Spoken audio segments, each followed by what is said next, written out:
দেশ ছাড়ার আগে রাষ্ট্রপতির কাছে পদত্যাগপত্র দেন শেখ হাসিনা। কোটা সংস্কার আন্দোলনকে কেন্দ্র করে উদ্ধৃত পরিস্থিতিতে রাষ্ট্রপতি মোহাম্মদ শাহাবুদ্দিনের কাছে পদত্যাগপত্র জমা দিয়ে দেশ ছেড়েছেন প্রধানমন্ত্রী শেখ হাসিনা। সোমবার সংশ্লিষ্ট সূত্রে এসব তথ্য জানা গিয়েছে।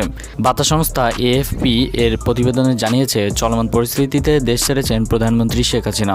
বেলা 2:30টায় বঙ্গভবন থেকে একটি সামরিক হেলিকপ্টারে শেখ হাসিনার উড্ডয়ন করেন। এ সময় তার ছোট বোন শেখ রেহানার সঙ্গে ছিলেন। বিশেষ সূত্রে জানা যায়, শেখ হাসিনা ও তার ছোট বোন শেখ রেহানা নিরাপদ স্থানে চলে গিয়েছেন। শেখ হাসিনা যাওয়ার আগে একটি ভাষণ রেকর্ড করে যেতে চেয়েছিলেন, তিনি সে সুযোগ পাননি। এদিকে দুপুরে সেনা সদর দপ্তরে দেশের বর্তমান পরিস্থিতি নিয়ে দেশের শীর্ষ রাজনৈতিক নেতাদের সঙ্গে বৈঠকে বসেছেন সেনাপ্রধান জেনারেল ওয়াকারুজ্জামান। বৈঠকে জাতীয় পার্টির সিনিয়র কো-চেয়ারম্যান আনিসুল ইসলাম মাহমুদ এবং পার্টির মহাসচিব মুজিবুল হক চুনু ও ঢাকা বিশ্ববিদ্যালয়ের আইন বিভাগের অধ্যাপক আসিফ নজরুল সহ অনেকেই বৈঠকে অংশ নিয়েছিলেন। তো ভিউয়ার্স, আমাদের আজকের আয়োজন পর্যন্তই।